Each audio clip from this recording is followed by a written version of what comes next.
conceitos básicos de demografia, né, que é o estudo das populações, são as taxas de natalidade, de mortalidade, de fertilidade, densidade demográfica, se um país é muito povoado ou muito populoso, crescimento vegetativo ou crescimento natural.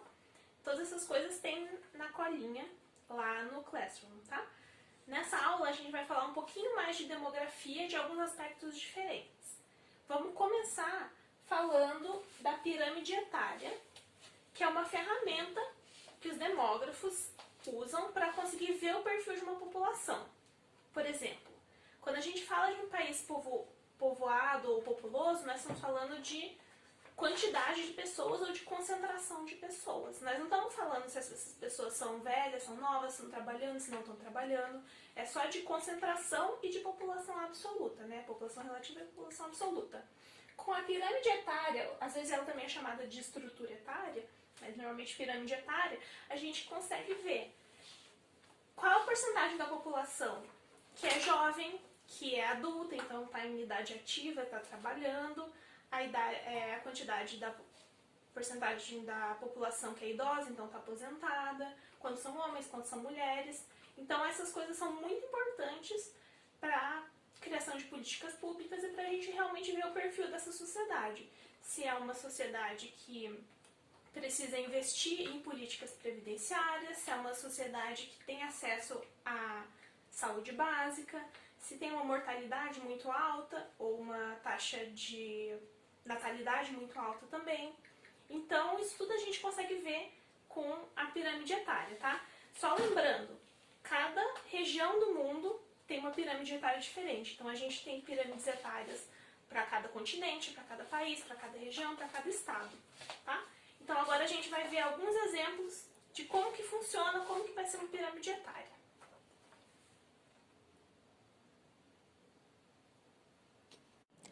Olha, gente, isso aqui é uma pirâmide etária. Vocês vejam que é uma pirâmide dividida em homens e mulheres. As mulheres vão sempre estar do lado direito, tá? Então, nas provas, talvez vocês encontrem uma pirâmide em preto e branco, ou sem legenda. Tenham sempre isso em mente, tá? Mulheres à direita e homens à esquerda. É uma pirâmide que estaria representando o continente africano em 2006. Então, é uma pirâmide que está representando um continente inteiro de uma forma geral. Então, aqui a gente vê a população, quanto por cento da população e qual é a idade da população. A pirâmide pode aparecer juntinha ou separada que nem essa, tá? Vejam aqui na legenda que a base da pirâmide é sempre de jovens, ou seja, crianças e adolescentes, né? Quando a gente classifica em pirâmide etária, a gente sempre pensa de 0 a 14 anos, são jovens, então eles não estão em idade produtiva, ou seja, teoricamente, né, eles não poderiam trabalhar. De 15 a 64 anos são os adultos, ou seja, são pessoas em idade produtiva, são pessoas que trabalham para sustentar tanto os jovens quanto os idosos, que estão aposentados no caso, né, então lá no topo são idosos. O que a gente pode concluir da população do continente se esses dados aqui forem corretos? Quando a base é muito larga, quer dizer que tem muitas crianças, então estão nascendo muitas crianças. Mas se a base é larga e o topo é muito estreito, como uma pirâmide mesmo, a gente vê que essas crianças que estão nascendo aqui, a maioria delas não vai chegar à idade adulta, porque tem uma mortalidade muito grande. Vocês observem, como a base é muito larga e o topo é muito estreito, as pessoas vão morrendo muito cedo, com o passar do tempo. Vejam que ainda em vida adulta tem muito menos gente do que gente que está nascendo. Com isso a gente pode ver, mesmo se não tivesse aqui África, a gente poderia chegar à conclusão de que essa pirâmide etária retrata um lugar que provavelmente tem pouco saneamento básico, um acesso à saúde muito complicado, muito deficiente, porque as pessoas estão morrendo muito jovens. Tudo bem? Então, a gente diz que é uma população jovem, de uma forma geral, porque os jovens e os adultos são em maior quantidade do que os idosos. Agora, a gente vai comparar com outra pirâmide etária, que seria a da Europa em 2006. Apesar dela não ter o formato de pirâmide, como a primeira tem, ela também é chamada de pirâmide, tá, gente? Quais são as diferenças que a gente consegue ver entre essas duas pirâmides? Vejam que a base delas tem um tamanho totalmente diferente. A base da pirâmide da África é muito mais larga e a da Europa é muito mais estreita. O que que a gente vê? O que isso significa? Que na Europa em 2006 estava nascendo bem menos gente do que estava nascendo na África. E essas pessoas que estão nascendo poucas, elas estão chegando à idade adulta, estão chegando à velhice, porque se vocês compararem os topos, o topo da pirâmide da Europa é muito mais largo, então a gente diz que essa pirâmide está se invertendo. Essa aqui é uma pirâmide tradicional, que seria a base muito larga e o topo estreito, e vocês vejam que com o passar do tempo, a da Europa também já teve em algum momento a base muito larga e o topo muito estreito. Mas essa pirâmide está se invertendo, porque as pessoas estão tendo cada vez menos filhos e estão vivendo cada vez mais. E se me perguntassem assim, quem que vive mais nessa Europa, homens ou mulheres? A gente diria que são as mulheres, né? Se vocês verem, tem pouca diferença entre nascimento. Inclusive, nasce um pouquinho menos de mulher do que de homem. Mas já aqui por volta dos 40, 44 anos, os homens começam a morrer mais do que as mulheres, e no caso, a população feminina da Europa é maior do que a população masculina. De uma forma, na maioria dos casos, assim, de todos os países, continentes, a população feminina costuma ser maior do que a masculina, tá? Essa aqui é a pirâmide etária do Japão, ao longo de décadas, né? Em 3 momentos diferentes da história. E vocês vejam como esse processo de inversão da pirâmide é muito fácil de ver aqui. Na década de 1950, a gente tinha uma pirâmide tradicional, com a base muito larga e vai estreitando até chegar lá em cima. Vocês lembram que em 1950, a gente acabou de acabar a Segunda Guerra Mundial, então o Japão estava ferrado, tinha acabado de perder a guerra, tá? Então isso explica um pouco a população. Em 2004... vocês vejam que a base está muito mais estreita do que o meio da pirâmide. A gente diz aqui que é uma população jovem, em 1950, e em 2004 já é uma população adulta. Ou seja, a quantidade de pessoas que está em fase adulta é muito maior do que qualquer uma das outras. Então, essa população adulta está sustentando as crianças que não poderiam trabalhar e os idosos que já estão aposentados. E para que serve essa pirâmide etária? Para a gente pensar em políticas, fazer previsões. Por exemplo, essa pirâmide aqui ainda não existe. É de 2050, mas é uma projeção com base nas pirâmides dos anos anteriores. Ou seja, a população jovem vai diminuir cada vez mais, porque as mulheres estão muito ativas no mercado de trabalho, então elas não vão querer parar de trabalhar para ter filhos, né? É um mercado de trabalho muito competitivo, e como a gente vê que tem muito adulto aqui, uma hora esses adultos vão se aposentar.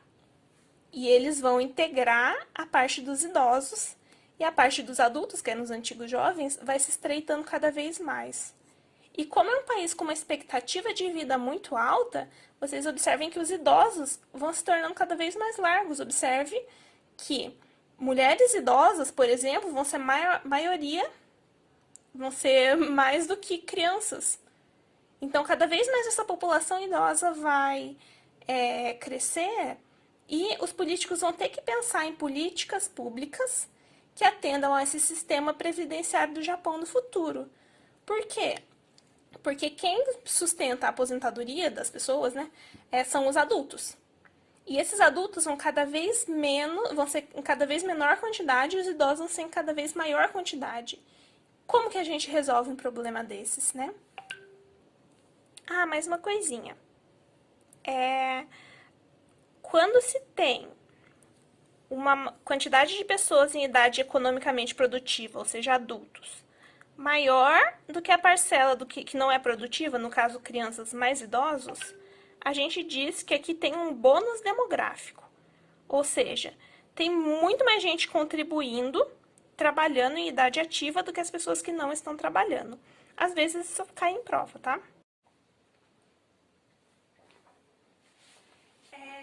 Todas essas coisas que nós temos visto até agora, a gente está falando de perfil da população, de quantidade da população, mas essa população de um país, ela não se distribui de forma uniforme no país. Por exemplo, vocês acham que o centro de São Paulo tem mais gente concentrada do que o meio da floresta amazônica? Não tem. Então tem alguns fatores que influenciam nessa distribuição populacional. A população está distribuída de formas diferentes, de acordo com alguns fatores. Vamos falar aqui dos principais, tá? Essa distribuição populacional varia primeiro de acordo com o relevo. Normalmente a população começa a se concentrar ao redor de vales de rios, por exemplo, do rio Indo e do rio Nilo, ou em planícies também, e depois vem os planaltos, depois vem as montanhas. Então, se vocês forem ver a Cordilheira dos Andes, é um lugar que é pouco povoado, porque as pessoas preferem relevos mais planos, que elas possam desenvolver as suas atividades comerciais, suas atividades agrícolas, enfim. Então, o relevo tem uma grande importância nessa distribuição da população. O outro fator é o clima. Climas extremos não são densamente povoados. Ou seja, Moscou, que é a capital da Rússia, é bem povoada, bem populosa. Ela não tem a mesma distribuição populacional, por exemplo, da Sibéria, que é no extremo norte da Rússia, porque é um clima extremo. As pessoas não querem morar em climas extremos, tanto para mais frio quanto para mais quente. Isso dificulta atividades agrícolas, dificulta o comércio, porque vão ter momentos que... época de tempestade de areia, as pessoas não podem atravessar determinado lugar, época em que as estradas ficam congeladas, em que tem tempestades muito fortes. Então isso dificulta as atividades econômicas e a vida das pessoas no geral. Então esses locais, eles normalmente são bem menos densamente povoados. Se você for ver assim, no Canadá, o extremo norte do Canadá, que tem um clima glacial, ele tem muito menos concentração de população do que o sul do Canadá, que é mais plano, que tem um clima mais ameno. Então, de uma forma geral, no mundo, a população está distribuída principalmente em locais que tem o clima tropical ou clima temperado, ou subtropical também, que é nas faixas de geografia, vocês vão ver isso melhor, né? Que é longe da linha do Equador, de preferência, quando mais longe da linha do Equador, menos densamente povoado é o país, tá? Outro fator é a oportunidade de trabalho. Por exemplo, dentro de uma mesma cidade, locais onde tem mais comércio e mais indústria, normalmente são mais densamente povoados. Por quê? As pessoas preferem morar próximos do seu local de trabalho e indústria e comércio abre muita vaga de trabalho. Então, se você for pensar numa mesma área, o que atrai mais pessoas no sentido de emprego? O que dá mais oportunidade de emprego? A agropecuária ou um shopping center? Então, vocês vão ver que a população vai se concentrar ao redor dessas zonas comerciais, dessas áreas industriais. Tanto que a maior parte da população dos Estados Unidos, por exemplo, está localizada no Nordeste, que tem uma grande concentração de indústrias e as metrópoles são tão grandes que elas acabam se juntando, né? Acaba ocorrendo uma conurbação urbana, que vocês vão ver em geografia. Então, é extremamente densamente povoado. Então, também existem fatores históricos, fatores religiosos, fatores políticos, as pessoas... e esses fatores vão mudando ao longo do tempo. As pessoas não vão ficar em uma região onde está acontecendo uma guerra. Vai ter uma evasão de pessoas daquela região, que nem a gente vai ver um pouquinho mais daqui a pouco. Mas esses fatores vão se alterando ao longo do tempo, mas esses aqui são os principais. Se vocês veem um mapa de uma questão, você não sabe do que se trata a questão, e é uma questão sobre distribuição populacional, você já pode pensar, ó, tal área, tal estado, tal região, próximas capitais, vai ser mais densamente povoada do que em regiões que são o centro-oeste, o norte, porque nessas regiões mais densamente populosas, elas tem concentração de atividade industrial e de atividade comercial.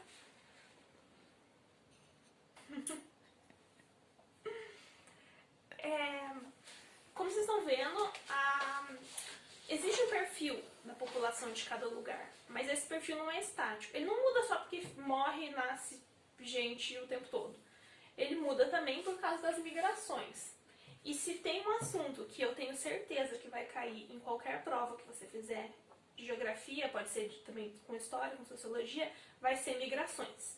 Porque migrações acontecem desde que o mundo é mundo, estão acontecendo agora muitas migrações, justamente com a questão dos refugiados da Síria, que a gente vai falar um pouquinho, mas isso vai cair na prova que você fizer.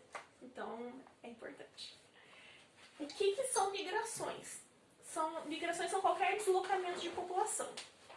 Qualquer. Ele pode ser voluntário ou forçado, então as pessoas podem estar saindo, indo para outro lugar porque elas querem ou porque elas se veem obrigadas para proteger a própria vida. Uma minúcia que às vezes cai. Quando a pessoa sai do lugar de onde ela está emigrando. Ela é uma emigrante. E quando ela chega em outro lugar, neste outro lugar, ela é uma imigrante. Então a gente fala muito de imigrantes, assim, imigrantes haitianos no Brasil. É porque os haitianos vieram de lá e chegaram no Brasil. Então aqui eles são imigrantes, tá? Existem várias razões para as pessoas migrar, se movimentar, deslocamento populacional e tal. Uma delas é econômica. Eu não tenho emprego, não encontro emprego aqui onde eu tô, os empregos que eu encontro eu recebo muito pouco, então eu vou para outro lugar onde eu acho que eu vou ter oportunidades melhores de trabalho. Razões culturais ou religiosas, por exemplo, no caso dos muçulmanos, pelo menos uma vez na vida, eles têm que fazer uma peregrinação para Meca. Então a gente chama isso de migração, porque é um deslocamento populacional, inclusive um deslocamento bem grande. Vão muçulmanos do mundo inteiro para Meca. Uma vez na vida, mas tem gente que vai todo ano, tem gente que vai com mais frequência, né? Conforme as possibilidades. Então é um deslocamento de fundo religioso, mas tem deslocamentos culturais também, né? Todo ano vou para Aparecida deixar uma vela para a Santa. Isso é uma migração religiosa. Migração você não precisa ir e ficar no lugar. É qualquer deslocamento da população. Política. Eu posso estar sendo perseguida no meu país por causa do meu posicionamento político, então eu opto por sair dele. Nem sempre as pessoas escolhem, né? Ou naturais. Teve um tsunami, teve uma erupção de um vulcão, eu perdi tudo que eu tinha, eu preciso sair de lá, tem terremotos frequentes, eu não quero mais morar lá, também é uma razão para migrar. E tem vários tipos de migração diferentes, né? Essas coisas se misturam, razões e tipos de migração, tá?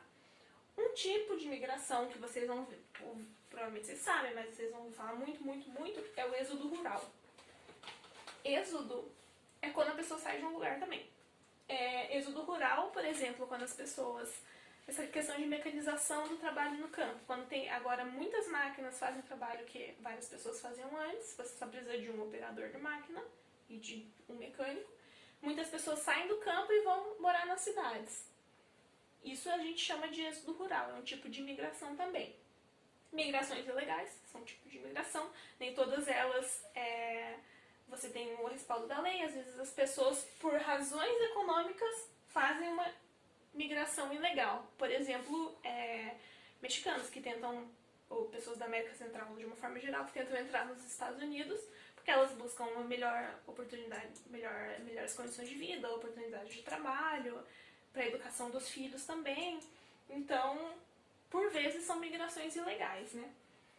Fuga de cérebros. Isso é uma coisa, às vezes, por perseguição política ou religiosa, o que quer que seja, a gente chama de cérebros, nesse caso, pessoas qualificadas.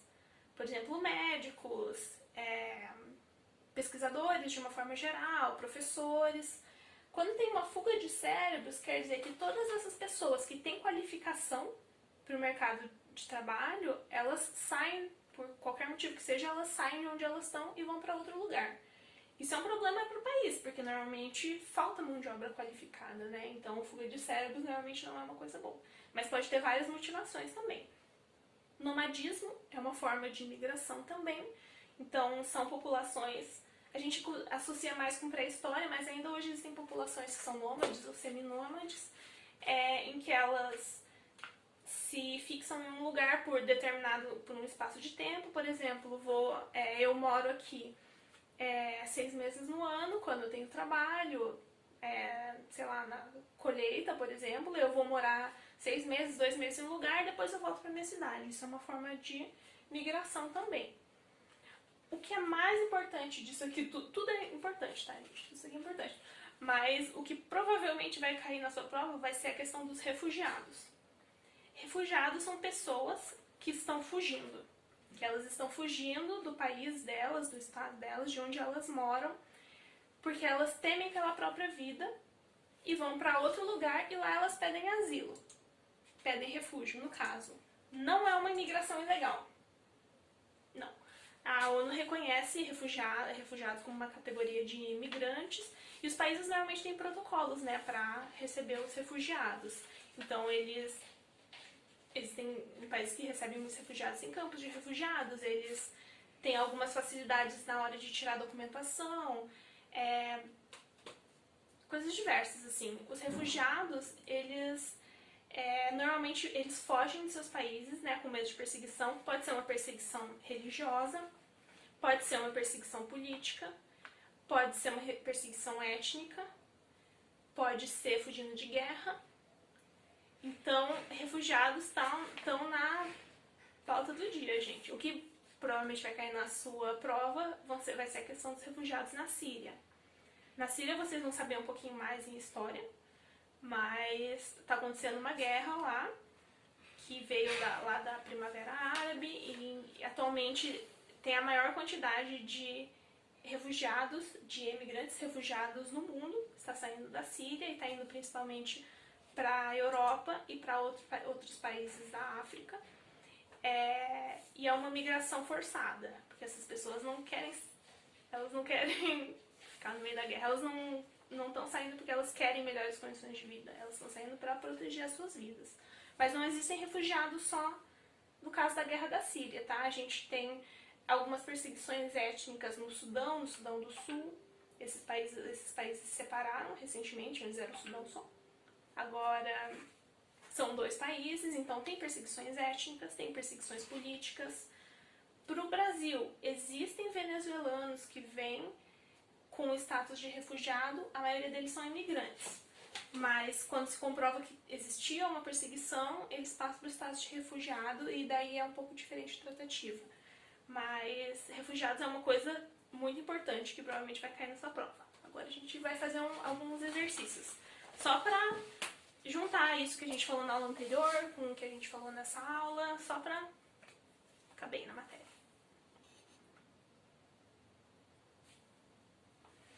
Então, gente, vamos abrir lá na página 5 do módulo 1, tá? Vamos fazer o exercício número 4. Esse exercício número 4 vai retomar um pouco do que a gente viu na última aula, tá? Só para fazer um fechamento dessa parte da demografia mesmo. Eu não vou escrever porque ele é muito comprido de escrever, mas eu vou tirar uma foto dele e pôr lá no Classroom para quem não tem, tá bom? Lê as afirmativas abaixo acerca de aspectos relacionados à demografia e preenche os parênteses com V para verdadeiro e F para falso. A primeira afirmativa. Transição demográfica é o nome dado à inversão do número de habitantes de diferentes países. Ela indica a migração de pessoas em busca de melhores condições de vida, seja por necessidades econômicas ou por contextos naturais, que podem colocar em risco a vida de diferentes populações. Aí você fala, ai, professora, eu não lembro o que é transição demográfica. Então pula. Vamos para a próxima. Bônus demográfico ocorre quando a população economicamente ativa supera a inativa em determinados lugares. Desse modo, é considerada uma situação que oportuniza o desenvolvimento da economia. Foi alcançado no Brasil nos últimos anos.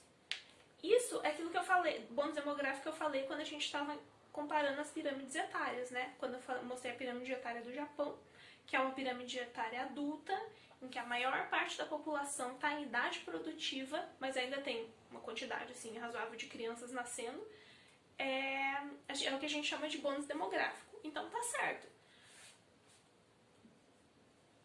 Segunda tá certa. Ó, se você não sabe a primeira e já sabe que a segunda tá certa, olha suas alternativas. Você já pode riscar fora a que diz que a segunda é errada, no caso a C. Então, se você for chutar, você já tem mais chances de acertar dessa forma. Agora, a terceira afirmativa.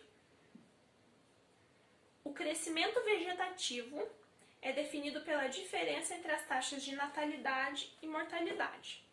Lembra, crescimento vegetativo e crescimento natural da população é a mesma coisa. Nas situações em que as taxas de natalidade são maiores que as de mortalidade, classifica-se como positivo. Caso contrário, negativo. No Brasil, mesmo sendo positivo, o crescimento vegetativo está em declínio. Vamos entender. Nas situações em que as taxas de natalidade são maiores que as de mortalidade, então nasce mais gente que morre. Se nasce mais gente que morre, quer dizer que a quantidade total da população está crescendo. Então a gente tem um crescimento vegetativo positivo. Se for o contrário, se morrer mais gente do que nascer, quer dizer que a população está decaindo em quantidade. Então é um crescimento negativo. Então tá certa essa afirmativa, tá? E a quarta alternativa, afirmativa. A quarta é: a mortalidade infantil é definida por meio do número de crianças que morrem com menos de 10 anos de vida a cada 100 ou 1000 nascimentos. Tá tudo errado. Primeiro, porque mortalidade infantil é definida por meio do número de crianças que morrem com menos antes de completar 2 anos. Tá? Então isso já tá errado. A cada 100 ou 1000 nascimentos? Não. A cada 1000, né? Você define qual que é essa variável, mas essa última tá errada. Quais alternativas podem estar certas, então? A gente já riscou a C fora. A D tá certa. Que D tá certa aqui? A terceira tá correta. E a última tá falsa. Então a gente fica entre duas alternativas. Entre a B e a E. Então se você for chutar, você tem bem mais chance de acertar. Se você for indo por eliminação. A primeira, transição demográfica, é o nome dado à inversão de número de habitantes entre diferentes países, ela indica a migração de pessoas? Não, tá errado. Então vou dar a resposta para vocês. A primeira tá errada porque, lembra, transição demográfica foi aquele gráfico que eu fiz tipo assim, que tinha várias etapas, começava assim, daí tinha outro que vinha assim, outro que vinha assim. Transição demográfica mostra o perfil da quantidade de pessoas de uma população, da quantidade de uma população específica. Ela não está falando de migração, ela não está falando de oportunidade das pessoas, ela está falando de números. A taxa de natalidade, a taxa de mortalidade e o crescimento vegetativo. Então, a primeira está errada. Vamos para a próxima. A próxima que eu vou fazer vai ser, deste mesmo módulo, na página 6, o exercício 8, que diz assim: sobre as migrações, é correto afirmar: A. Denomina-se imigração o momento de saída das pessoas de uma certa área e de emigração o momento de entrada em uma nova área.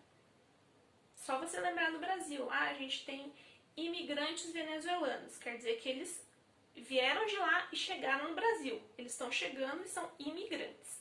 Então a A está incorreta, porque é o contrário. Quando a pessoa está saindo, ela é emigrante, e quando ela está chegando, ela é imigrante. A B. O fator econômico continua sendo um grande fator motivador do processo migratório recente. Sim. O que é o fator econômico? É a pessoa que não tem oportunidade de trabalho em um lugar, migrar para outro para buscar melhores condições de vida. E isso está acontecendo o tempo todo. Dentro do Brasil, fora também. Mas vamos ver as próximas alternativas também. A B tá certa, essa é a resposta. Mas vamos ver as próximas também. As migrações que ocorrem apenas dentro da África podem ser chamadas de migrações internas. Não, as migrações que ocorrem dentro de um determinado território são migrações internas. Não importa que se seja dentro do continente africano e tal. Até porque se você for pensar, uma pessoa na África, eu tô lá em Serra Leoa, eu vou migrar para o Marrocos. É uma migração de um país para o outro, mas é interno ao continente africano. Mas essas migrações internas podem acontecer em qualquer estado, em qualquer continente. Então, por isso que essa está incorreta. Não é só na África que esse tipo de migração tem esse nome. Pode-se classificar o processo migratório para os países vizinhos de migração pendular. Você fala pendular, você não falou isso. Eu esqueci de falar isso. Pendular é aquele tipo de migração. O que é um pêndulo? Aqueles relógios antigos que tem um pêndulo que faz assim. É quando vai e volta. Vai e volta. Por exemplo, eu moro aqui em Curitiba, mas eu trabalho em Palmeira, que fica aqui perto, fica perto de Ponta Grossa. E eu vou lá e fico em Palmeira metade da semana e no resto da semana eu venho pra Curitiba. Isso é uma migração pendular, porque ela vai e volta, tá?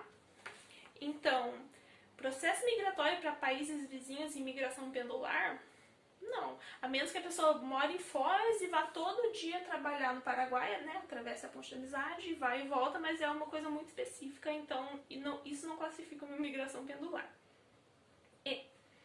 As migrações ocorridas de um país para o outro recebem o nome de emigração, enquanto aquelas realizadas dentro de um mesmo país são denominadas imigração. Se você acertou a A, sabe que a A está errada, a E está errada também, né? Migrações ocorridas dentro de um país, elas são migrações internas, não são imigração. É imigração quando você está saindo do lugar. Enquanto aquelas realizadas dentro de um mesmo país são denominadas imigração. Imigração é quando você está chegando. Então, tá errado. A última vai ser a 10, que usa as mesmas pirâmides etárias que a gente viu ali, as pirâmides etárias do Japão. Então eu não vou colocar aqui a imagem para vocês de novo. E eu juro que não foi de propósito, tá? Eu peguei aquelas do Japão por acaso antes de olhar os exercícios. Então vamos dar uma olhada nessa evolução da pirâmide etária japonesa. Daí tem as pirâmides tradicionais, né? A pirâmide de 1950, que a base é bem larga e o topo é assim, 1950.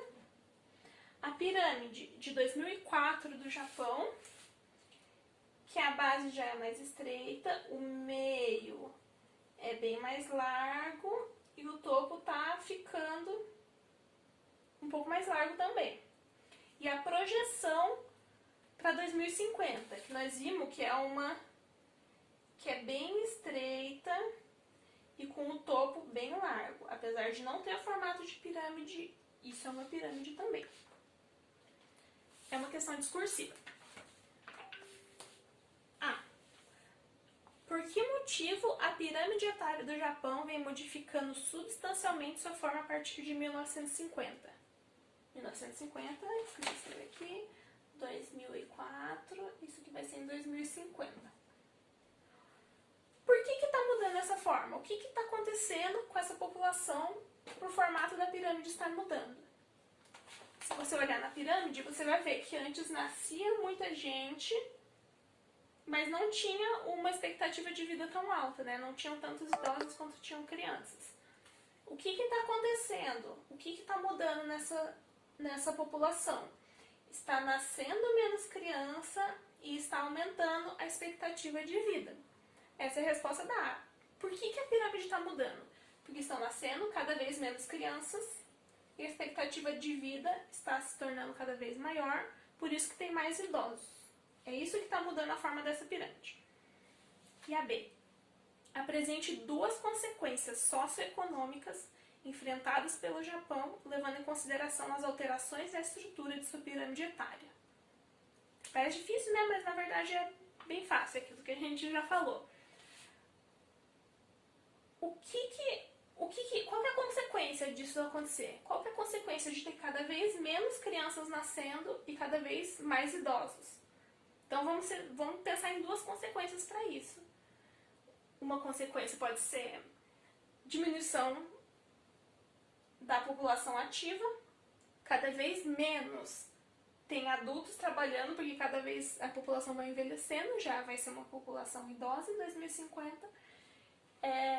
Então, essa é uma consequência, a diminuição da população em idade ativa.